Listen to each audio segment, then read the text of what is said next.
There's a myth going round town that when you get older you just sit down and start rocking, just rocking. In a way that's true, if you know what I mean. Just take a look at the senior scene. Well, it's rocking. Yeah, it's rocking. Cherie Rosemond, and I'm directing UNC's Partnerships and Aging program, which I'll tell you more about a little bit later in the program. And I'm joined by my favorite colleague, Amy Gorely.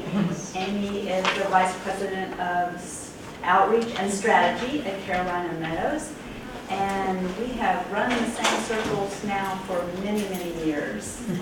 So we're delighted to team up. So our topic is Be Bold, Claim Old, and we want that title to compel you to be curious, and we'll, as time goes on, you'll learn a little bit more about what that means. As long as I have been around, I've always had a great affinity for older adults. So my mom was a director of nursing in a nursing home back in the 70s and 80s when they were not places that you wanted to be, and she would drag me in there to volunteer and to dress up like an elf and do all kinds of things that were really uncomfortable at the time. And people, I remember walking down the hallway and having people just reach out and grab me so hard, and I'd be like, what's happening? You know, and she'd say, these people don't have people touching them, you know, they just want to hug a child. And so I really came to appreciate my visits and made some dear friends there, and have just always valued the wisdom of older adults. And now Cherie knows I have a neighbor who's a dear friend of mine who's in her 90s, who's not able to actually get outside the house, except she does go down her steps and sits and weeds like a maid. She weeds better than I weed, and so we've gotten to be good friends, and I come and visit often. So I value very much intergenerational. So this is a campaign that I helped develop as part of a leadership academy I was part of. It was a group called Leading Age, and they are service providers, nonprofit service providers for older adults in the country. So I was honored to be part of this leadership academy, and we had to develop a project, and mine was going to be about dispelling ageism, because it's something that I'm really passionate about. So what if I asked you this question: how old are you? Would you be really excited to share your age? Some of you might be, but some of you might be more uncomfortable, or might even dread, kind of fearing being considered, right, the dreaded old. But aging is something we all do. It's a universal experience, but not many of us will claim it. So these are images, right, of how we celebrate birthdays in our society. So take a minute to look at some of these. You know, we're all aging, but yet very few people claim it. We are a youth-obsessed culture, you know, and so I think it's important to think about this, and to think that these are pervasive signs of ageism. And we laugh, but it really affects all of us, because we have messages really clear from the beginning that youth is the gold standard, and anything that is not is bad. So we're not really celebrating aging, right? That's my favorite one. Here lies Matt's youth, 30. It starts at 30, and that's pretty amazing. So there's good news. The good news is that even though we're all very familiar with the biological and physical aspects of aging, aging is also a cultural experience. We all have a role in how we define aging.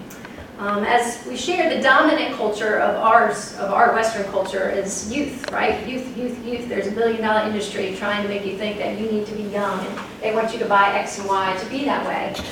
But in many other cultures, as Cherie referenced, there are cultures, where elders are held up for their wisdom, and they're honored, and they're cherished, and they have a really high place in society. So even though our culture has that gold standard of youth, I really don't think that it has to be, and so I hope that we might be able to play a role in that, because we're all part of culture, right? So ever the optimist, I believe that we can change the view of aging by how we value old. So I thought this was an appropriate picture. We all have this role in shaping culture, and we can model it by adding value back to old. So my wild idea, and sometimes you have to have a wild idea to start thinking, and that is that we can all be bold and claim old. So I propose that we begin to slowly shift how we view aging by accepting and celebrating every age. I want to say that I work in this field of working with older adults, and I'm very, very aware of the very real challenges that you referenced, and the many challenges that are apparent in growing old. But I do think that it's worthwhile to also affirm that there are many positive attributes of growing older, many that Cherie referenced earlier. And then I think that just by accepting and celebrating every age, because it's this universal experience, that we can begin to shift that. So even in my household, where my daughter's 10, she hears it all the time. People claim old, right? When she's young, we used to think, you would count your birthdays by half years, and 8.5, 9.5, and then all of a sudden we stop wanting to tell anyone how old we are. So we're not born that way. It's all of this society, and we kind of reinforce it by joking about birthdays. So why is this so important? On a personal level, I think the fear of aging keeps us from living really full and complete lives, and we want to see aging as just a natural part of the life cycle. It's absolutely as natural as being born. We're going to age, and then there is the next stage, which I like this picture. I also think that the views we hold of aging affect not only how we view each other or our neighbors, but it affects ourselves, and it really affects our self-worth. So if we're aging and we have, we've all been in society, we've all inherited biases and prejudices, me included, at every age. And people that have lived longer tend to have absorbed sometimes more of these biases, and then they hold them to themselves, and that's not what we want. We don't want people's self-worth to be lower because of ageism. And so I'm just interested in thinking about, as a society, how we can bring out value back to aging. As Cherie referenced, if you have a positive view of aging, it's been shown that you can live 7 years longer. So that's a plus as well, if you're interested in living longer. And it's important because ageism is going to affect us all. So there's many isms, we're all very aware of that, but this is one that cuts across every boundary. If you're lucky enough, you're going to age and you're going to get older. So my idea is be bold, claim old. I'm interested in having everyone be a part of trying to create a culture where old is as valued and significant and really as meaningful as young, a community that celebrates some positive aspects of aging as well. So if you're with me, I would love for you to turn to your neighbor now and consider sharing your age.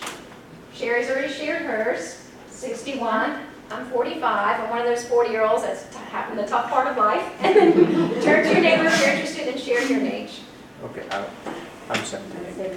We have what I call claim stickers. So instead of name tags, we have claim tags. So if you're interested in claiming your age, and then if you wear it around maybe out in your community, at the grocery store, someone asks you, you can say, oh, I'm claiming my age. And the idea is that you're claiming something of value, just like you would claim a lottery ticket, or you claim something that is of benefit. We're asking you to do the same.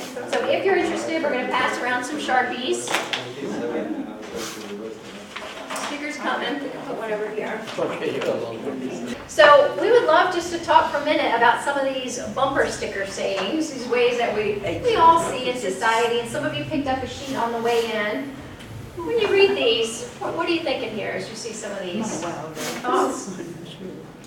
Heard them all. You've heard them all. Yes, they are very prevalent. I don't know that I've heard my Wild Oats one, but I thought that was a good one. That is a good one. Yeah. In terms of, you hear the jokes about that.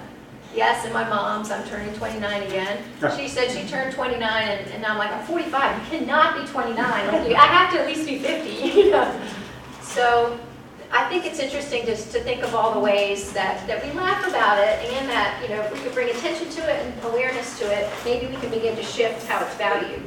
So some common sayings I think that are interesting to look at. These are things that we've probably all encountered. I know I've said plenty of them. The first, she is young at heart. So is that a good thing? Is that, what does that mean exactly? So I have a dear older friend that says, she says when people say she's young at heart, she says, oh no, I'm not young at heart. I have an old heart, and my old heart has lots of room to love, and I'm really good at it. And I think that's lovely, right? So that idea that, your heart doesn't have to be young. Old is not bad, young is not good. So just playing a little bit with that when you see that. Here's one. You look good for your age. Yeah. And how might you respond respond, I always say, what am I supposed to look like, right? Or what did you think 80 looked like? You know, like this, or I'll say this, you know, you can say, this is 80, look, I'm this, you know. So just thinking about that. And people are saying it, of course, to be, you know, they're complimenting you and what the society says. I know, but it's like the societal sense, you know, they think they're giving you a compliment. And so I always just play with it in, you know, a lighthearted way. Oh, what did you think this was going to look like? And here's one. 70 is a new 50. 80 is a new 60. Have you heard all these? Yes. Yeah, what do you think about that? What's wrong with 70? Why does 70 have to be the new 50? Because it means there's something wrong with being 70. Right, yeah. Yeah, so it's taking away a little bit of the dignity of 70 in a way. You might consider that, or just play with that idea. Even though I get if you're talking about it in terms of like 70 is a new 50, because now people are living to 90 or 100 or 110, you know, that might be a little bit of a different way to see it. This one always hurts my heart. I don't want to hang out with old people. The same dear neighbor who's 92, I was singing the praises of the local senior center. I live in Hillsborough. I'm like, you should go. We've got arts and this and that. I don't want to hang out with old people. And I thought, what does that kind of say about internally when she's internalized some of those prejudices enough that she doesn't want to be around people that are older? And we hear that a bit in the CCRCs too. So as a community, we're really working on being as inclusive as possible and thinking about that dependency bias, and that, you know, you can thrive and have a really good life at every age and every stage, no matter what. So just something to think about if we encounter that. Sorry, I'm going the wrong way. The silver tsunami's coming. Watch out, you guys are coming. When else do you hear a demographic shift equated with a natural disaster, right? Like, this isn't a terrible, I don't think it's a terrible thing. I think there could be a lot of value, as Cherie referenced, with the giving, with the, you know, the wisdom, with the fact that people are recreating themselves and doing different things and giving back. I'm excited about it. This is just a joke. I'm in dog years, I'm dead. I'm not sure, I don't have a dog, so I'm not sure how that quite relates. So just thinking about some common sayings in a lighthearted way, you know, when we come across those, whether we might consider them a little more, bring a little more awareness to how we're referencing our age and our birthdays and trying to model that for others, for your neighbors, for your children, for your grandchildren. I would love for it to start really young so everyone has that same approach. Video that the AARP put out that some of you might have seen. It's based on millennials, asking them what is old. And there's this reconciliation that their definition of old is changed from a number. And what I want to hear is your reaction to this. Maybe we don't share enough with other generations, younger people. Maybe we don't spend enough time with them, that they don't know, all right, that 70-year-old woman, I want to talk to her. Maybe we need to share more. So, right, I mean, how do we all get our perceptions of old? It's based on our grandparents, and sometimes that's it. But what if we had the richness of ages 70 and all the different ways it could look? This came out last year, and it was about a nun that runs triathlons. Has anyone seen this one? The running nun? I have. Okay, you have. Right. Madonna Buter, an 86-year-old nun. Oh, sorry, sister. Sister Madonna Buter, 86 years old, goes for a morning run. Good for you, sister. She's still active at her age. That's great. Whoa, maybe a little too active. Nap time, sister? I don't think so. The sister doesn't think so. Okay. Wait, what? Iron Man? Oh, no. This is a bad idea, sister. A real bad idea. Relax, she's the Iron Nun. But she won't make it. This is an Iron Man. The first 45 didn't kill me. You've done 45 of these? Okay. Do your thing, sister. Do your thing. Unlimited youth. Is that really what they needed to put up there when you saw this woman that was amazing and great athletic shape? What else could they have potentially thought of? Unlimited Strive to be old. Yeah, we're like unlimited endurance, unlimited motivation, unlimited energy. I mean, there's so many things that could have happened instead of unlimited youth. Like, that's just my impression. Obviously, I know strongly about that. But I felt like they kind of missed, I got that they were celebrating, you know, her strength and everything, and just wish they had pulled it back into something that wasn't necessarily equated with youth. So, what do you think about that? Did that strike anyone? Would you have even noticed that? I had to show my husband like 4 times, like, look at that! Would you have noticed Forever Youth? Is that something that you think about when you see? It didn't offend me at all. Uh-huh. So tell me more about it.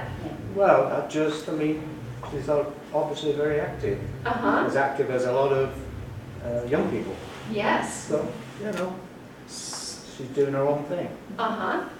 But equating it to youth. Uh-huh. Well, yeah, I mean, yeah, but it doesn't offend me. Uh-huh. It didn't either. It didn't offend me either. No, I feel the same way. Saying youth, I think that's wonderful. If you can still be 86 and do Yeah, that, that's then right. you must have some But youth in yourself to do that and energy. so the and- question is, can you not do that while you're old? This woman she is old. Sure, that's why it did not offend me. She's 86, she's still doing this, so I think it's wonderful. She's doing something I can't do. Yes, well, she's doing something I can't do. So that's the point. Like, she's doing something that a lot of people can't do, but I don't know that it's youth that's making her do it. That was my point. No. That was kind of the point that, you know, that I think it. I didn't see it that No, way. I That's what I think. Yeah, that's fine. You don't have to. I'm just bringing up food. Sure. Talk.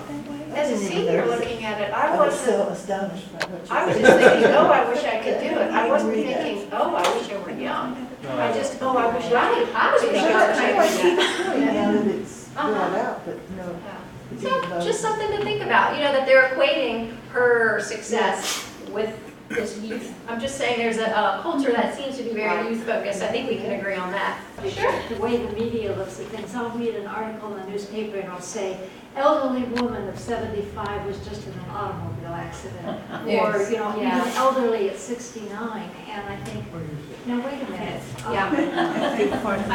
I think of elderly as sort of in the last stages of life, the frailty age part, but as long as you're living a vital life, it doesn't matter whether you're 62 or 85 or 93 or whatever. There's a negative connotation there, at least to me there is. Yeah, I think everyone thinks old is 10 years past where they are. That tends to be what most people think. In a joking way, but also true, right? Old is not. Yes, but they put the labels on everything. They will say a black guy was caught. Right, that's the prejudice. Yeah, so they put labels on Exactly, that's what not I'm just just. age. No, Correct, so you're that's right. why I'm saying that it does happen with age, just like it does for race and with other things that another ism. So that actually ties in nice, I think, to our next activity, which is what are your experiences? Like what are experiences, and have you had any experiences that do bother you? Like the one you referenced about the elderly person at 75. You want to jump into or not? No. And so we'd love for you to just turn to a neighbor and maybe think about an experience that you've had with aging, and have you experienced either any biases or prejudice, or maybe things you've seen in the news or in movies, or things that you might think are negative. And then we're going to have time to, of course, put our new spin on a positive narrative, but we're interested in your experience. You don't experience it. No, I don't think. So let's take just 2 or 3 minutes to turn to a neighbor and talk a little bit about what your experience has been. So let's wrap up your sharing, and I think we have someone who's willing to share with a larger group an experience It where wasn't- age was a. It wasn't a negative experience. Our 15-year-old granddaughter was visiting from Maine, and she wanted to go zip lining. And she said, "Nani, come on, let's go." And I thought, well, gosh, here she thinks I can do this. And I said, oh gosh, maybe not this time. I'll say something about being in my 70s, or something about getting older and how it affects me. And they will say, oh, but you're young, Carolyn. And that offends me. No. And I know they don't mean to offend me, so, you know, so I don't, They but made their it a heads copy. off. So But there, I would like to I would like for them to see what it is they're saying. you know that your chart starts out with your age. Mrs. Jones is a 77-year-old, and everyone's chart. So age is right out front and sets the stage for all our healthcare providers. It would be a revolution if we didn't have age as the first thing that we write about in our medical chart. However, geriatricians are trying to shift that a bit using the mantra that if you've seen one 80-year-old, you've seen one 80-year-old. I like that. Okay, so that points to the basic tenet of, in geriatric medicine, that we all become more different as we age than alike, and so age becomes less and less meaningful to the story that's to be told. I think a good example is Ashton Applewhite, who you referenced earlier, who wrote a book. She often talks about she has a bad knee, and she'll catch herself calling it the old knee. She's like, but my other knee is just the same age, you know. And so really, it was actually not an old knee. It's something that she injured from sports, and you know, it doesn't have anything to do with her being an age. It happened to, you know, be something totally unrelated. So, and there's prejudice can come in to your doctor. So part of our collaboration is that the Be Bold, Claim Old campaign is also kind of co-housed with Cherie at the UNC, part of her initiative, so that's how we're partnering here. We're interested also in shifting that narrative of aging, and so we're going to hand out in a minute and ask you to help us to create this too. Just thinking today, is there something positive? We've heard some things already, like maybe you have more gratitude as you get older. Maybe you are more clear about your values. Maybe you're just happy that you're not 20 anymore. I mean, whatever it is that you're celebrating about getting older, we would love for you to take a moment, and we have some sheets that we're going to pass around that look like this. If you're interested in writing down, you can, again, if you want to turn to a neighbor and share something that you consider, okay, this is something either maybe you've thought of and you're really clear about, or maybe it's something that, you know, has been ignited by our discussion today, that we would love for you to share. And then just thinking a little bit more about these words, they were really purposeful, to be bold, claim old. So if you're from North Carolina, or any of you natives, a couple of you, hi there. You may know that the North Carolina state motto, esse quam vedere, I don't speak Latin very well, that is to be rather than to seem. And so I've also practiced mindfulness, and so my desire and being really mindful wherever we are, I think kind of plays into my view on this. And so being wherever you are, whatever age you are, without any judgment, with compassion wherever you are, I think that plays into it. Bold, I'm thinking bold is probably something a lot of us think is a positive trait, that we like to be courageous and forward-thinking. Claim, we already referenced this sense of claiming something of value, that we are, you know, actively taking a role in claiming. And then old, when I thought about, okay, so old is a touchy word, I know. It's not one that we often like. And so I looked up the etymology, and the etymology of old, one of them means to be cherished. And I thought that was great. Like maybe we could reclaim the word old, like we can cherish that piece. So I'm going to hand around these and give you a second to talk to a neighbor and see if there's something that you might be willing to write down. Recreating a little new narrative about what it is to grow older, being bolder.